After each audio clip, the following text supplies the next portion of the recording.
Bismillahirrahmanirrahim. Assalamualaikum warahmatullahi wabarakatuh. Alhamdulillah, Allahumma salli ala Sayyidina Muhammad wa ala ali Sayyidina Muhammad.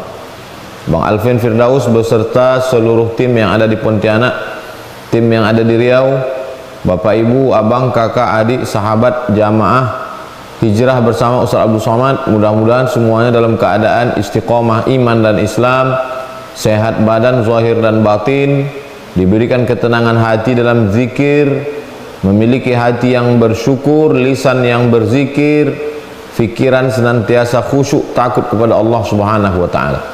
Keluarga sakinah mawaddah warahmah, anak keturunan soleh dan solihah, selalu mendapatkan kebaikan dunia dan akhirat. Kita 3 kali Rabu tidak bertemu.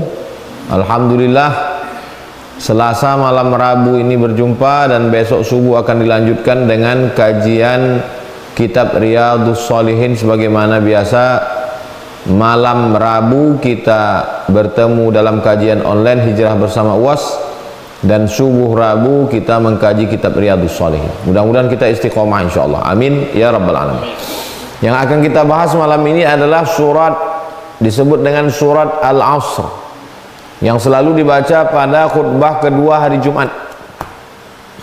Kenapa dibaca pada khutbah kedua? Supaya jamaah sholat Jumat itu merenungkan makna surat Al-Asr.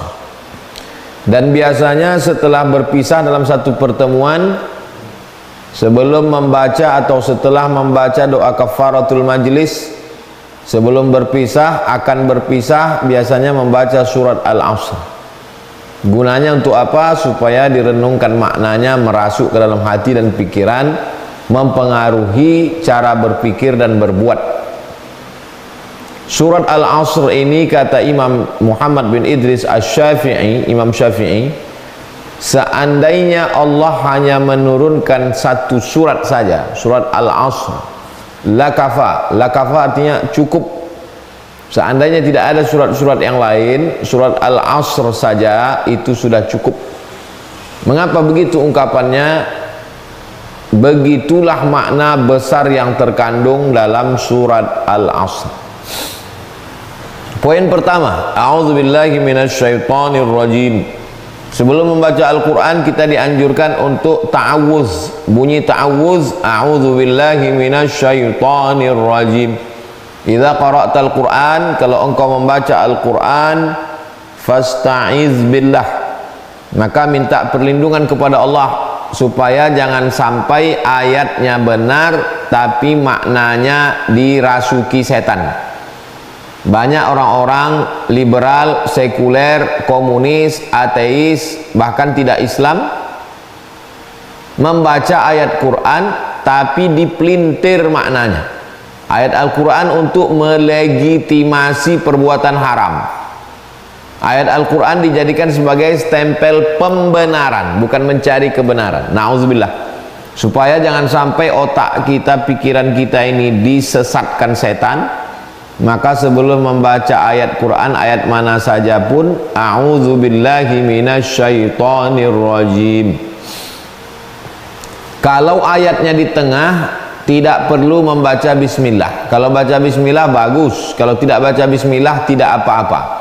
Misalnya baca ayat di tengah, a'udzubillahi minasyaitonirrajim, ya ayyuhalladzina amanu kutiba alaikumusshiyam, cukup.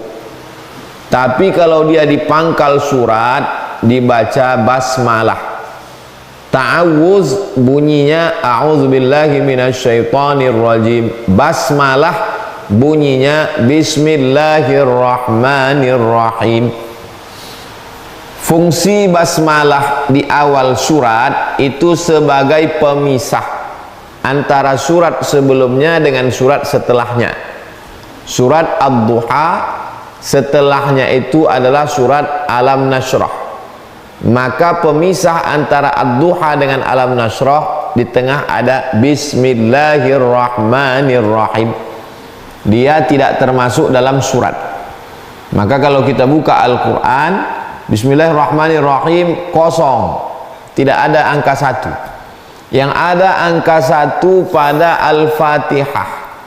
Bismillahirrahmanirrahim, angka 1. Karena Bismillahirrahmanirrahim ayat yang pertama menurut mazhab Hanafi, Syafi'i, Hambali. Tapi kalau menurut mazhab Maliki, Bismillahirrahmanirrahim tidak ada angka 1. Karena angka 1-nya pada Alhamdulillahi Rabbil Alamin. Nah, tentang surat Al-Asr ini, Bismillahnya bukan angka 1. Bismillah tidak masuk dalam surat. Dia pemisah antara surat.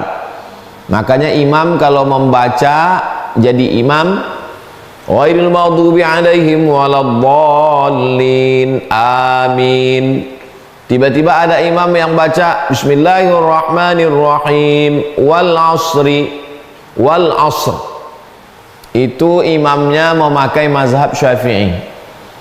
Tapi kalau ada yang langsung ghairil maghdubi alaihim waladdallin, amin, wal asri innal insana lafi khusr, boleh, jangan disalahkan. Yang membaca bismillah jahar boleh, yang membaca bismillah sir boleh. Mazhab Syafi'i bismillahnya dijaharkan, baik di pangkal Al-Fatihah maupun di pangkal surat. Ini pembahasan yang kedua tentang basmalah. Yang ketiga, wal asri. Setelah wa baris bawah. Kalau barisnya baris dhammah, wal asru, demi masa. Wallahu, wal asru, dan masa. Wa-nya di situ artinya dan. Wallahu, dan Allah.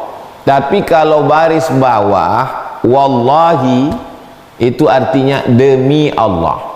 Maka dia itu adalah qasam namanya, sumpah. Wal asri, demi masa. Kenapa mesti ada sumpah? Ustaz Somad, nanti malam kita ada kajian. Ada. Ustaz Somad, nanti malam ada kajian. Insya Allah ada. Ustaz Somad, nanti malam ada kajian. Insya Allah tidak ada halangan. Ada. 4 kali nanya. Ustaz Somad, nanti malam ada kajian. Wallahi, nanti malam kajian ada. Maka fungsi sumpah itu dalam bahasa Arab namanya lit taukid, penekanan makna.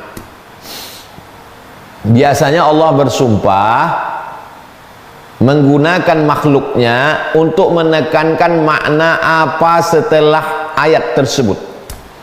Biasanya Allah bersumpah dengan makhluknya yang besar-besar.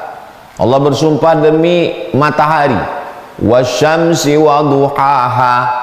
Allah bersumpah demi bulan, wal qamari idza talaha. Allah bersumpah demi siang, wan nahari idza jallaha. Allah bersumpah demi malam, wal laili idza yaghshaha. Allah bersumpah demi bintang gemintang, wan najmi idza hawa ma dhalla sahibukum wa ma ghawa. Allah bersumpah demi malam, wal laili idza saja. Biasanya Allah bersumpah demi makhluk yang besar-besar. Tujuannya untuk apa? Wahai manusia, kalian kecil, kerdil, mungil, tidak ada apa-apa. Ini makhlukku yang besar-besar. Allah bersumpah demi makhluknya untuk menunjukkan keagungan kemuliaannya. Kita makhluk bersumpah demi Allah untuk menunjukkan keagungan kemuliaan Allah. Tidak boleh bersumpah demi makhluk. Demi matahari tidak boleh, syirik. Demi bintang gemintang, syirik. Demi cinta, syirik. Kenapa syirik? Mempersekutukan Allah, berarti ada yang besar selain Allah. Makanya di pengadilan disuruh saksi bersumpah 3 huruf. Wallahi wa, tallahi ta, billahi ba. Wallahi, tallahi, billahi, demi Allah. Apakah benar saudara melihat tersangka ini? Demi Allah Pak Hakim, wallahi, tallahi, billahi. Ini sumpah. Tidak boleh bersumpah demi makhluk. Kita bersumpah demi Allah Subhanahu wa taala, karena yang kita agungkan, kita muliakan, kita puja-puji, kita sanjung yang paling tinggi adalah Allah. Maka kita katakan wallahi tallahi billahi. Sedangkan Allah bersumpah untuk menunjukkan kemuliaannya, dia sebutkan makhluknya yang besar-besar. Lalu kenapa waktu termasuk objek sumpah Allah?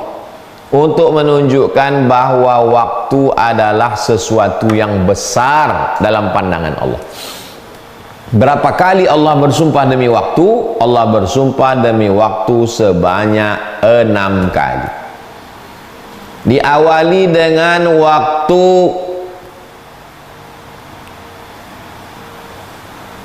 awal hari terbit fajar. Terbit fajar. Fajar ada 2, fajar shadiq, fajar kadhib. Fajar kadhib bohong, belum. Fajar shadiq, fajar jujur, itulah dia waktu subuh. Maka sumpah yang pertama wal fajri. Setelah itu sumpah yang kedua subuh. Was-subhi idza tanaffas. Sumpah yang ketiga demi waktu matahari sudah naik. Wadduha. Sumpah yang ketiga ketika masuk waktu siang terang benderang. Wan nahari idza tajalla. Sumpah yang keempat ketika masuk waktu petang. Kita menyebutnya asar. Matahari sudah condong redup. Wal asri innal insana lafi khusr. Sumpah yang keenam demi waktu malam setelah matahari tenggelam, gelap gulita. 2 kali Allah bersumpah. Wal laili idza yaghsha, wal laili idza saja. Jadi kalau dihitung di antara semua makhluk-makhluk yang besar, maka Allah paling banyak bersumpah demi waktu. Mana yang lebih besar antara matahari dengan bumi? Kalau bumi itu diumpamakan kacang hijau, ambil kacang hijau, ini bumi, maka matahari adalah bola basket. Ini skala perbandingan. Susah kita menjelaskan berapa ribu juta skala ke anak-anak kita. Anak kita nanya, mana lebih besar matahari atau bumi? Ambil kacang hijau, ini bumi. Matahari mana? Ini bola basket. Allah bersumpah demi makhluk yang besar. Kalau bumi sebesar kacang hijau, matahari sebesar bola basket, lalu kita sebesar apa? Allah bersumpah demi makhluk yang besar bernama waktu sampai diulang 6 kali, menunjukkan bahwa kita berada di ruang waktu. Betapa pentingnya waktu. Pentingkah waktu dalam Islam? Ya. Mana buktinya penting? Allah bersumpah demi waktu sampai 6 kali. La tus'alunna yawma idzin 'anil na'im. Kamu pasti akan ditanya tentang nikmat Allah. Nikmat apa yang akan ditanya kepada kita? Nikmat yang pertama ditanya nanti adalah nikmat waktu. La tazulu qadama 'abdin yaumal qiyamah. Tidak akan bergerak kaki manusia pada hari kiamat tegak berdiri di padang mahsyar hatta yus'al an arba', sampai di soal 4 pertanyaan. Pertanyaan yang pertama adalah an umrihi fima afnah. Umur adalah waktu. Orang barat mengatakan time is money, waktu adalah uang, karena mereka adalah filsafat materialism, materi, benda, duit. Sedangkan Islam mengajarkan waktu adalah tanggung jawab di hadapan Allah Subhanahu wa taala. Alhamdulillah, tadi tenggelam matahari, kita sholat maghrib. Habis sholat maghrib ada yang disiap-siapkan, dicatat-catat, menerima tamu. Habis itu sholat isya berjamaah. Habis sholat isya ini sekarang kita bertemu dalam majelis kajian pekanan setiap Selasa malam Rabu. Habis kajian tanya jawab, habis tanya jawab nanti akan rekaman buat series dengan Ustadz Salim Afillah, datang sekarang ke Pekanbaru. Malam ini akan direkam. Besok subuh kajian Riyadhus Shalihin. Habis subuh jam 7, jam 8, jam 10, jam 12, jam 2 siang, jam 4, jam 6 ada tamu yang datang karena saya khususkan hari Rabu. Jadi setiap waktu ini kita akan ditanya, dituntut, maka susunlah waktu sebaik-baiknya. Jangan sampai ada waktu kosong, luang, hampa, karena kita akan diminta tanggung jawab di hadapan Allah Subhanahu wa ta'ala. Poin yang kelima, innal insana lafi khusr. Kenapa habis cerita waktu langsung rugi? Waktu rugi. Kita dijatuhkan sejatuh-jatuhnya, serendah-rendahnya, rugi. Innal insana, manusia semuanya rugi. Yang kaya rugi, yang miskin rugi, yang rakyat jelata rugi, yang kaya raya rugi, yang miskin papa rugi, yang penguasa rugi. Semuanya rugi. Innal insana. Di sini ada penekanan mana? Pertama, inna, sesungguhnya. Yang kedua, la. La kalau dia panjang, la, tidak. Tapi kalau pendek, la, sungguh. La in syakartum la azidannakum. Kalau kamu bersyukur, sungguh pasti akan kutambah. Makanya baca Quran yang betul. La in syakartum la azidannakum. Kalau kamu bersyukur, kamu tidak akan kutambah. Nauzubillah. Maka betulkan makharijul huruf, betulkan matnya, betulkan panjang pendeknya supaya tidak salah. Rubbatalil Quran wal Quranu yal'anuh. Berapa banyak orang baca Quran dilaknat oleh Al-Quran. Jadi di dalam ayat yang kedua ini ada penekanan makna. Ayat yang pertama penekanan makna sumpah, wal asr. Ayat yang kedua, inna lah, innal insana, sesungguhnya manusia, lafi khusrin, semuanya rugi. Begitulah gaya bahasa Allah Subhanahu wa ta'ala untuk membangkitkan semangat kita bahwa kita ini semuanya rugi. Kita kalau diponis orang, kamu rugi, kamu rugi, kamu rugi, kamu rugi, otomatis kita penasaran, lalu yang beruntung siapa? Apa hubung kait antara waktu dengan rugi? Karena orang yang tidak menggunakan waktunya, mengisi waktunya, menyia-nyiakan waktunya, dia adalah orang yang paling rugi. Menurut siapa? Menurut Islam. Menurut Barat, orang Barat menghargai waktunya per jam. Mencuci piring, ngelap garpu dan sendok, mencuci gelas, menyusun menata di atas meja, dihargai 1 jam 5 ringgit di Malaysia. Waktu zaman saya kuliah dulu sebelum ke Maroko, tahun 2003, sekarang sudah 2024, itu 20 tahun yang lalu. 1 jam dihargai 5 ringgit, kerja kasar, buruh, karyawan. Bagaimana dengan pengacara? Bagaimana dengan orang-orang yang berilmu, guru-guru besar? Bagaimana dengan artis-artis? Harganya dibayar per menit konsultasi. Ada podcast dukun diwawancarai, 1 konsultasi 5 juta. Kalau dipanggil ke rumah 50.